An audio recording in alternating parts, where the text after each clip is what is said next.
I'm blickety black, blacker than black, black. I'm blacker than black, yo, because I'm black and I'm back.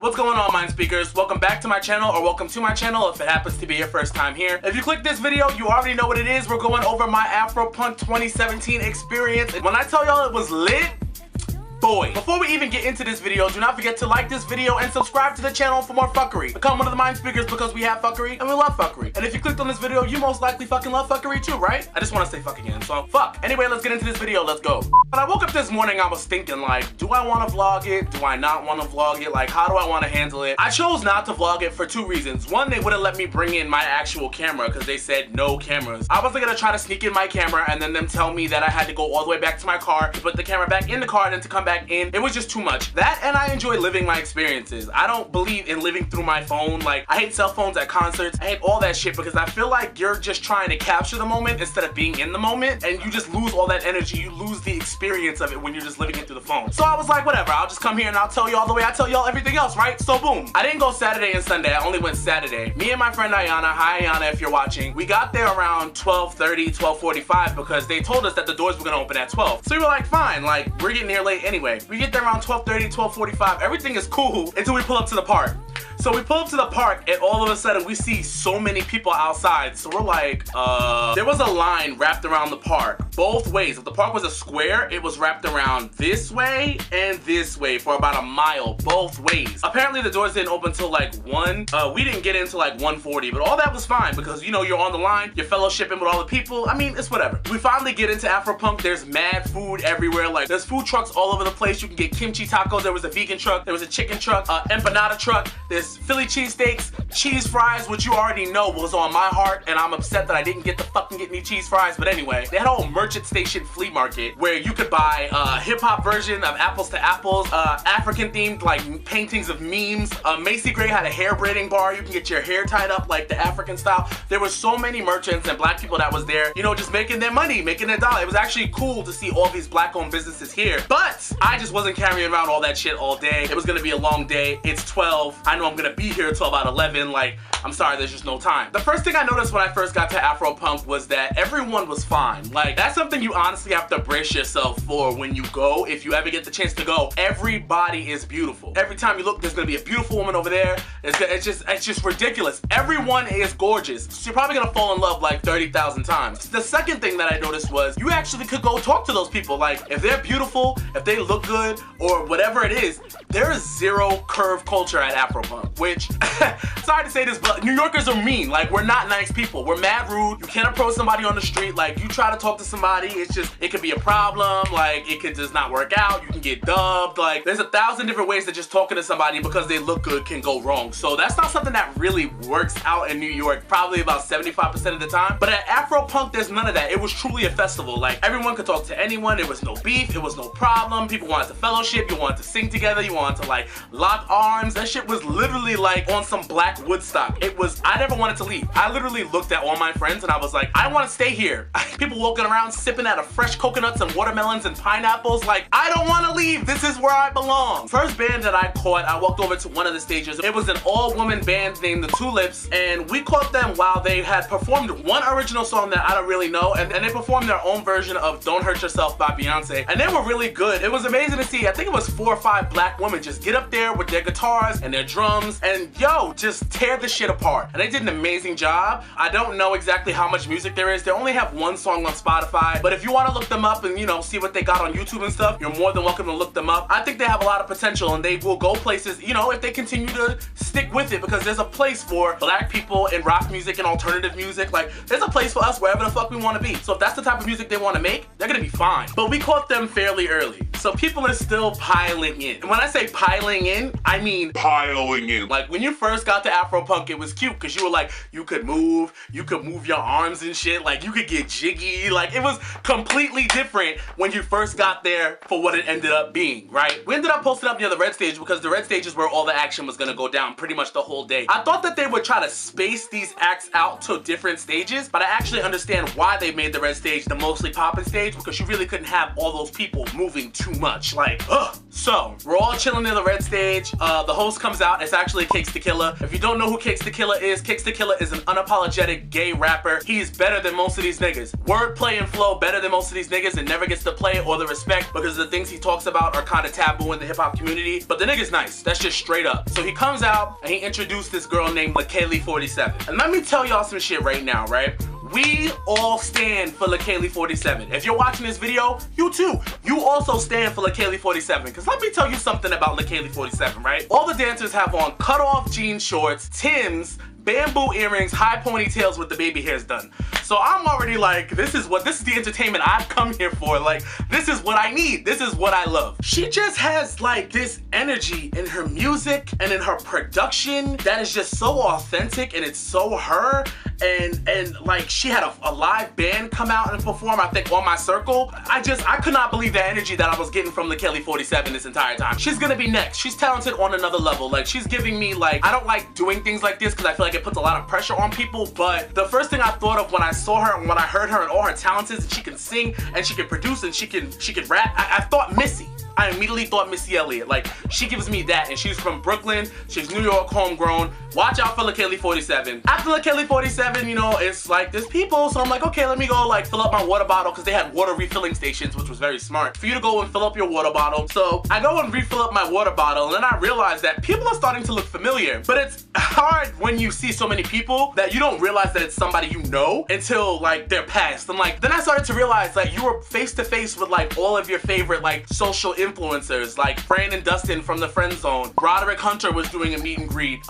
Simone Missick was there. Francesca Ramsey was there. Miguel came on stage with LEIKELI47. DeRay was there. Bro James was walking around. Ari Fitz. Like, there was just so many people that you knew that were there, but it was just kind of like, what's that? Like, it was overwhelming. But it also was kind of cool just to see everyone like, yo, I'm just a person. I'm just here to fellowship. I'm just here to get some of this good black energy, and I'm just here to enjoy this music and this culture and enjoy us. You know, everybody felt like an equal piece to the puzzle, and that was really beautiful. After we go to refill our water, I'm like, all right, I'm gonna go get something to eat. So we stopped at the cheesesteak line. The cheesesteak was popping, but I had intended on getting more food, but I realized it was mad people that were coming, so I was like, we gotta go, because I started to hear Princess Nokia. So I realized that there's so many people moving through, you know, one way. There was one walkway for people to come from the stages and go to the stages, and it was getting like congested, so it took a while to get through, but to Princess Nokia, we kind of got through. I know Princess Nokia. I had never been a huge fan of Princess Nokia music. I heard a couple songs of hers that I did like, and I understood that people really vibe with her. Seeing people interact with her and vibe with her music, I was like, yo, people really go up for her. I don't think it's music for me, but the people that she speaks to, they respond. The only Princess Nokia song I really knew going into this was Versace Hottie, which she didn't even perform. But what I can say I love about Princess Nokia is that she represents a duality of young people of color today. Like, we can listen to our music, we can get gully, you know what I'm saying? Like, we don't have to always be on and hello and this and that and eloquent, because when she speaks, she's very eloquent, and I just want to talk to her and pick her brain about how she feels about life, how she feels about blackness, how she feels about racism, the things she feels about, you know, everything. She speaks from such a place of love and eloquence, and then, you know, she picked up the mic and my little titties, my fat belly, and like, you know, she's smoking a blunt on stage, but she can be both, and both of those people are allowed to exist in the same space, and that's what I love about her, and that's what I loved about watching her in concert. She's great. I think her project is coming out in September, so I'm definitely gonna give it a listen, and you guys should give it a listen too. I enjoyed her set. So mind you, now it's around 4 o'clock, Princess Nokia stops. I'm like, okay, no Cardi B though. I'm like, okay, let's go refill our water. Like, we have to stay hydrated, but mind you, because it's only 4 o'clock, SZA comes on at 7:30, Solange I think is around 8:30. There's a lot of time, so people are still piling in, because I realized a lot of people treated this like a SZA concert and a Solange concert. They didn't come just to Afropunk. They came to see 2 acts and leave. So by this time, we go to refill our waters, we're drinking our waters, then we're trying to walk back. And that little walkway I was telling you about, it's lodged now. So there's a huge pile of people out the back and out the front. There's no way for you to get out from the stages or come into the stages because there's just too many people. And that lodge lasted for about a half an hour. So now I'm like, fuck, like, I want to be able to go and see Georgia Smith, but we're not going to be able to make it to see Georgia Smith because it's about time that we have to settle into the red stage if we're going to be anywhere where we can even see SZA. I already knew it. So I really wanted to see Georgia Smith. I'm really upset that I didn't get a chance to see Georgia Smith. I saw clips of her set on social media. I mean, like, not only is she super fine, super thick, super talented, vocals on a trillion, like,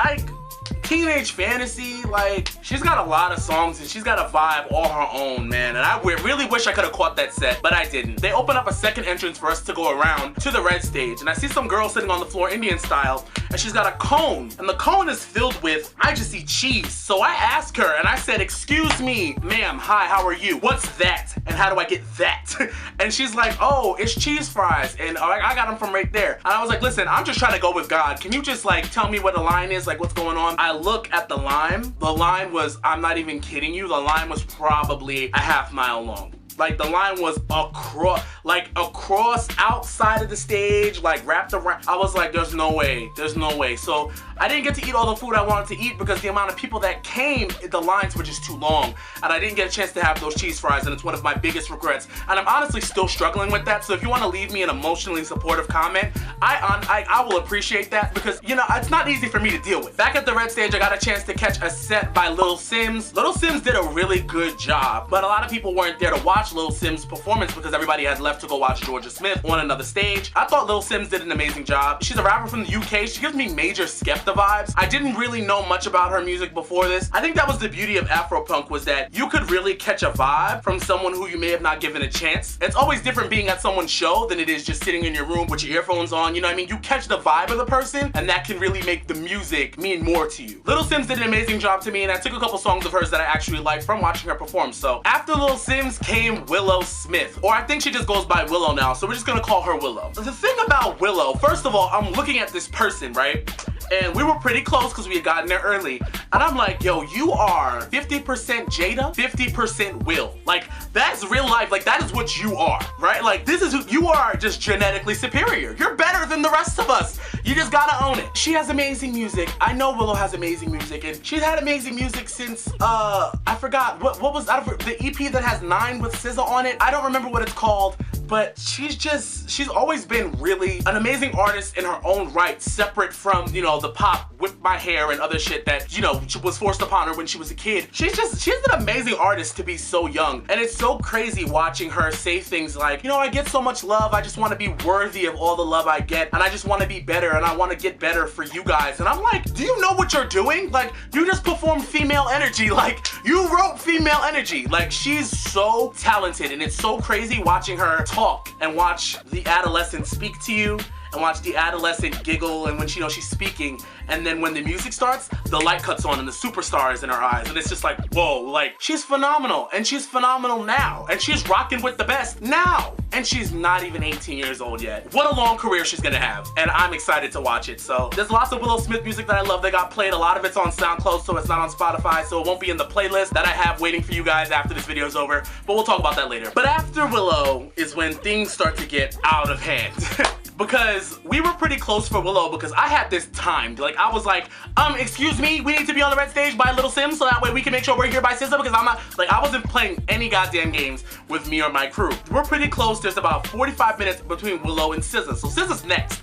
So I'm like, oh God, oh God, oh God, oh God, oh God. Like, this is the moment. And we look back, and by now, there's people for about as long as you can see. There's so many people. People are lodged in between the other gates. Sample was gonna be on at the same time, but it looked like people weren't even paying attention. People were over where Sample was supposed to be performing, on the porta potties, on the fences, trying to see SZA. Like, too many people, which SZA probably should have been on the bigger stage, but I guess, I don't know why they had Sample over there, but SZA should have been on that bigger stage. They fucked up. So, it's starting to get hot, and I know it's starting to get hot, and I'm starting to feel it. People up front are passing out because everyone's body heat was just radiating. It was just too much. They're begging for people to throw waters off the stage because people are passing out. It was just too much. So we end up moving back because it was just too much for all of us to take. Like, it got too hot, people were pushing, it was too congested. We just moved back, and we got to watch SZA perform. I couldn't film any SZA performance, I'm so sorry. It's just, I just really wanted to enjoy that and ingest that for myself. But what I'm gonna say about SZA when she performs is, she reminds me of a music box. Like, you twist the thing in the back, and you open it, and it just twirls around. Like, she just dances around and twirls around when she's performing. Like, she's really in her bag and in her element, and she loves the music she creates, and you can tell the way she dances around and snakes around the stage. Like, she's just in it. Like, she's in it, and she has a full understanding of the music that she creates, because she knows what you're gonna sing, and she'll sing up and down and around the crowd and through, and just create this vocal dichotomy around her own music. I could sit here and I could stand for SZA forever, but we know. And she performed, she was like, who knew me before this album? And I was like, me, like that, like, I do. And then she performed Child's Play and Hijack, and I was mad, like, loud and abrasive at other people, like, sometimes I keep you in my mind. You know, other people like, you don't know this song, fuck out of here, like, all you know is Supermodel. Like, when I tell you, I threw my intestines on that. I gave her everything I had. And people around me were like, yeah, you go, boy, you better sing that shit. And I'm just like, I came to your city looking for love and then looking cause you promised to. Like, I was going off. Like, I had the best time with two of my best friends. Shut down, like dead ass shut down. So after SZA is the last concert of the night, we all know it's gonna be Solange, but I had nothing left for Solange. I didn't. Like, when I tell you, I gave SZA my red, white blood cells, my plasma, my nuclei, my cerebellum. Like, I gave her everything that I could possibly throw at that stage, to the point of where Solange came on and I was like, listen, I'm not fighting through no crowds. It took us probably to walk about 25 feet of space in between stages. Took us probably 15 minutes to do it. Like, there was too many people. And so we just walked into the back, way back, but they had huge screens so we could see her. And when I tell you Solange puts on a show, like, she performed the Proud Family song, she went back to True, and she performed Some Things Never Seem to Fucking Work, and she performed Losing You. Like, Solange has jams, and it's actually kind of crazy that you don't realize how many jams Solange has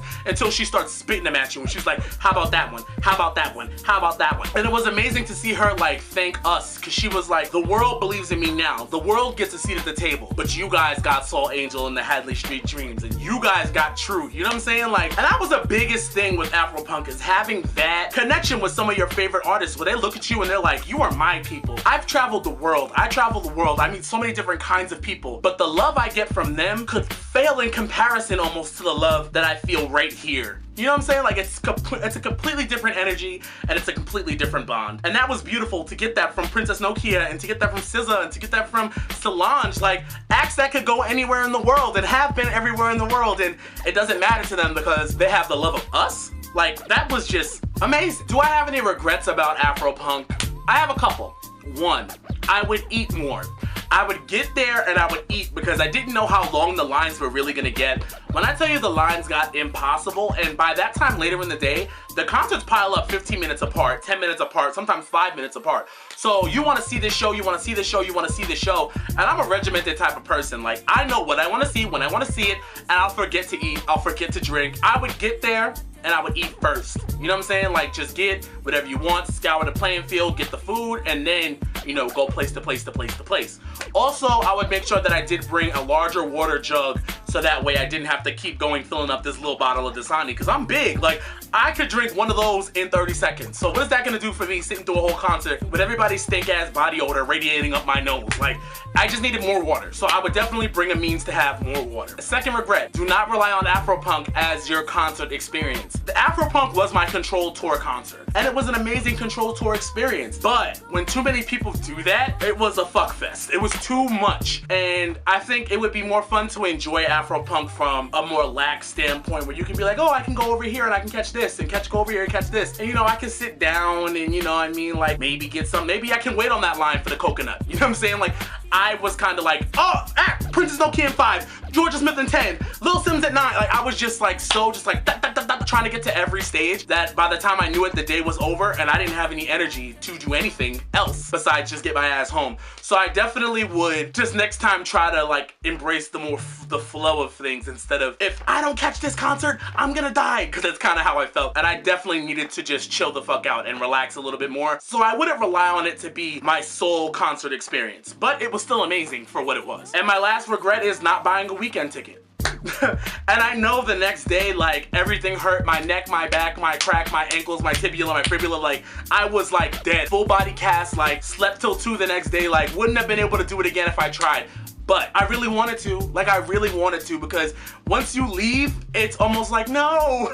And like, me sitting down and watching the second day festivities from Instagram, like, from Twitter, I was depressed. I wanted to be there. I wanted to go back. And so I won't make that mistake again. If that means I need to, like, do some form of mental preparation to go 2 days of Afropunk next year, that's just what I'm gonna do, because it was so amazing that next year there's no shot that I'm only going 1 day. I'm gonna figure out how to get my ass there for 2 days in a row, because it was a fantastic fantastic festival. So much black love, so much black creativity, so much blackness, so much positivity. And I'll tell you what, most of you guys know I'm tall, so I stand over most people. I had a moment where I just looked around as far as I could see. All these people, the top of their heads, everyone's hair was textured. Everyone had just had a black form of hair, a style, a color, a cut, and it was just the most beautiful thing I'd ever seen in my life because it felt like home. It felt like we were each other's home for a second. Like, we go out into the world and we have to mix in and integrate, and we're not the majority anywhere. But here we were the majority, and the atmosphere was love. And that is what I got addicted to, and that's why I'm gonna go back. So if you haven't been to Afropunk, if you're in New York, make sure you go next year. I know Atlanta's coming up. They have other dates to finish up the year that are coming up. Please go, please enjoy it, please have a great time. I put together a Spotify playlist called Afropunk 2017 with some of the songs that I could find that I heard and fell in love with at Afropunk, and some that I already knew but I heard and I loved. Just check that out, go follow it, listen to it, find some songs that you like, look up some artists that I talk about here. Like, just go and find out and love black art. It was just a fun time, and if you like this video, don't forget to like and subscribe. If not, suck a dick, and I'll be seeing you guys later. Deuce. If you're gonna be intimidating, tiki torches from Walmart just aren't gonna do it, Chad.